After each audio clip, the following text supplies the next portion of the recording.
Hello friends, welcome to Sahi's healthy kitchen blogs. ఎలా ఉన్నారు? అందరూ బాగున్నారా?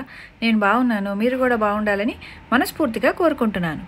ఈరోజు ఒక ఇంట్రెస్టింగ్ రెసిపీ చూపిద్దాం అనుకుంటున్నానండి. నా ఫేవరెట్ రెసిపీ అదే పానీపూరి.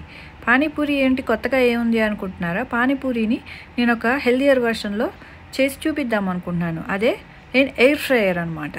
సో అది ఎలా చేయాలో చూసేద్దాం. ముందుగా ఆలూని మనం కొంచెం సాల్ట్, పసుపు వేసి ఇలా కుక్కర్లో పెట్టి ఒక 3 విజిల్స్ వచ్చేంత వరకు ఉడికించుకోవాలి. చూసారు కదా, ఇలా మ్యాష్ అయ్యేటట్టుగా మనం కుక్ చేసుకోవాలన్నమాట. ఇప్పుడు ఆలూని ఒక బౌల్లోకి తీసుకోవాలి. పీల్ చేసేసుకున్న తర్వాత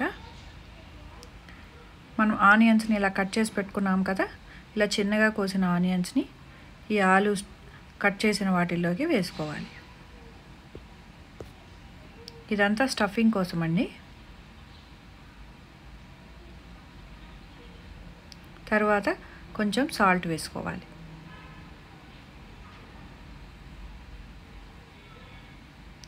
తర్వాత కొంచెం చిల్లీ పౌడర్ వేసుకోవాలి, కారం.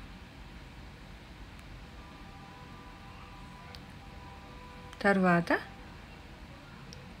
జీలకర్ర పొడి ఉంటుంది కదా, జీరా పౌడర్, అది వేసుకోవాలి. తర్వాత ధనియా పౌడర్ వేసుకోవాలి, కొరియాండర్ పౌడర్. చాట్ మసాలా ఉంటే అది కూడా వేసుకోండి. నా దగ్గర అప్పుడు అవైలబిలిటీ లేదు, నేను అది వేయలేదు. ఇప్పుడు వీటన్నిటిని మిక్స్ చేసుకోవాలి. పొటాటోస్ మ్యాష్ అయ్యేటట్టుగా మనం మిక్స్ చేసుకుంటే స్టఫింగ్ రెడీ అవుతుంది. ఇందులోకి మనం పుదీనా కానీ కొత్తిమీర కానీ యాడ్ చేసుకుంటే ఇంకా టేస్ట్ బాగుంటుంది. నేను ఇప్పుడు నా దగ్గర పుదీనా అవైలబుల్గా ఉంది, సో నేను పుదీనా యాడ్ చేశాను.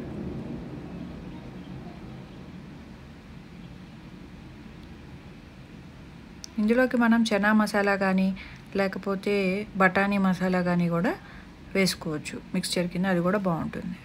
ఇప్పుడు నేను రెడీమేడ్ పానీపూరీస్ తీసుకున్నాను. ఇలా ఎయిర్ ఫ్రైయర్లో వేసుకుని దాని మీద కొంచెం ఒక 1 or 2 స్పూన్స్ ఆయిల్, 1 స్పూన్ కూడా సరిపోతుంది. అదే చాలా పానీపూరీస్కి సరిపోతుంది అనమాట. ఫస్ట్ టైం వేసుకుంటే మనం తర్వాత కూడా అదే ఆయిల్తో మిగతావన్నీ కూడా రెడీ చేసేసుకోవచ్చు.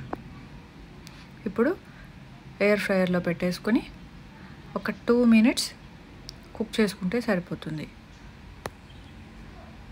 ఎక్కువ టైం పట్టదండి. ఎయిర్ ఫ్రైయర్లో పానీపూరీస్ రెడీ చేయడం చాలా తక్కువ టైంలో అయిపోతుంది అనమాట. మనం ఈ ప్రాసెస్ రెడీ చేసుకునే లోపు దాన్ని కొంచెం 3 minutes ప్రీ హీట్ చేసుకుంటే సరిపోతుంది. మధ్య మధ్యలో చూసుకోవాలండి, ఎక్కువ టైం అలా వదిలేస్తే అవి నల్లగా మాడిపోతాయి అనమాట. సో 1 minute అయిన తర్వాత ఎలా ఉన్నాయా అని ఒకసారి చూసుకోవాలి. తర్వాత మళ్ళీ 1 minute పెట్టి చూసుకుంటే అయిపోతుంది అనమాట. చూసారు కదా, పానీపూరీస్ రెడీ అయిపోయినాయి. స్టఫింగ్, ఇలా వాటర్, ఆనియన్స్ అన్నీ రెడీ అయిపోయినాయి. ఇప్పుడు మనం పానీపూరీస్లో ఆ స్టఫింగ్ పెట్టేసుకొని ఆనియన్ పెట్టుకొని అందులో ఈ వాటర్స్ పోసుకుంటే టేస్టీ హైజీన్ పానీపూరి రెడీ అయిపోయినట్టే. సో ఇవి మీరు కూడా ట్రై చేసి ఈ రెసిపీ మీకు ఎలా కుదిరిందో నాకు కామెంట్ సెక్షన్లో చెప్పండి. అలాగే మీలో ఎంతమంది పానీపూరిని ఇష్టపడతారో నాకు కామెంట్ సెక్షన్లో తెలియజేయగలరు. Thank you for watching. Please like, share and subscribe to Sahi's healthy kitchen blogs. మరిన్ని హెల్దీ రెసిపీస్ కోసం stay tuned. Thank you for your time.